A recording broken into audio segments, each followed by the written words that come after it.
ہم کریں گے ہر مظلوم کی حمایت۔ السلام علیکم، میں ہوں حرین فاطمہ اور آپ دیکھ رہے ہیں حمایتی نیوز HD چینل۔ نظر ڈالتے ہیں آج کی اہم خبروں پر۔ سانگڑ شدید گرمیوں حبس کے بعد سانگڑ کے شہری دیہی اور ریگستانی علاقوں میں ہلکی اور تیز بارش کا سلسلہ جاری ہے۔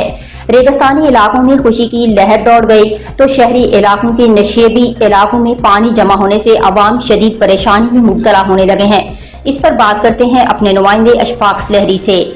جی، گرمی اور حبس کے بعد کی جو سانگڑ شہر اور اس کے گرد کی جو صورتحال یہ ہے کہ گزشتہ 24 گھنٹوں سے یہاں پر سانگڑ کے مختلف علاقوں جن میں ٹنڈو آدم، شہداد پور، سنجورو، جام نواز علی، کپرو،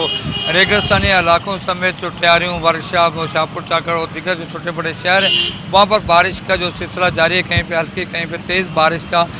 سلسلہ جاری ہے، جس کے بعد مزید جو حبس جو ہے وہ جہاں پہ حبس ہو گئی ہے نشیبی علاقوں کی اگر بات کر لی جاتی ہے تو نشیبی علاقوں میں اس وقت پانی جو ہے وہ جمع ہے، جس کے بنا پر شہری علاقوں میں عوام کو شدید تکلیف کا سامنا کرنا پڑا۔ ریگستانی علاقوں کی اگر بات کر لی جائے تو ریگستانی علاقوں کے اندر باجری، مونگ اور گوار اور دیگر جو اجناس ہے اس کی بوائی ہو چکی تھی۔ بارش کے باعث وہاں پر پیداوار میں مزید اضافہ ہونے کی توقع ہے اور جس کی بنا پر سر کے اندر گھاس پھوس کے ساتھ ساتھ دیگر جو اجناس کی لگائی گئی تھی اس میں پیدا ہونے سے ریگستانی علاقے کے عوام کو بہت زیادہ فائدہ ہے۔ شہری علاقوں کی بات کر لی جائے تو شہری علاقوں کے اندر اس وقت عوام کو پریشانی اس لیے ہے کہ نشیبی علاقوں میں پانی جمع ہے۔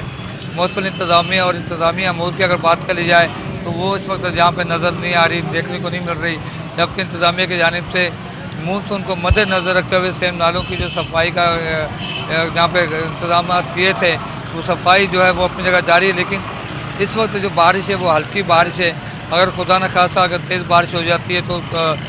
اس کے بعد دیکھنا پڑے گا کہ انتظامیہ کی کارکردگی کیا ہے، لیکن اس وقت شہری علاقوں کے اندر جو انتظامیہ کی کارکردگی ہے وہ کھل کر سامنے آ چکی ہے۔ وہاں پہ پانی جمع ہے اور انتظامی امور جو ہیں وہ صفائی کا جو عملہ ہے وہ نظر نہیں آ رہا ہے۔ اور اس وقت بہت سارے علاقوں کے اندر ایسے علاقے بھی موجود ہیں جہاں سے گٹر نالوں کا جو پانی ہے وہ واپس آ رہا ہے، جس کی وجہ سے مزید جو ہے یہاں پہ بدبودار پانی ہونے کی وجہ سے اور پانی جو ہے جمع ہونے سے عوام کو شدید مشکلات کا سامنا کرنا پڑ رہا ہے۔ جی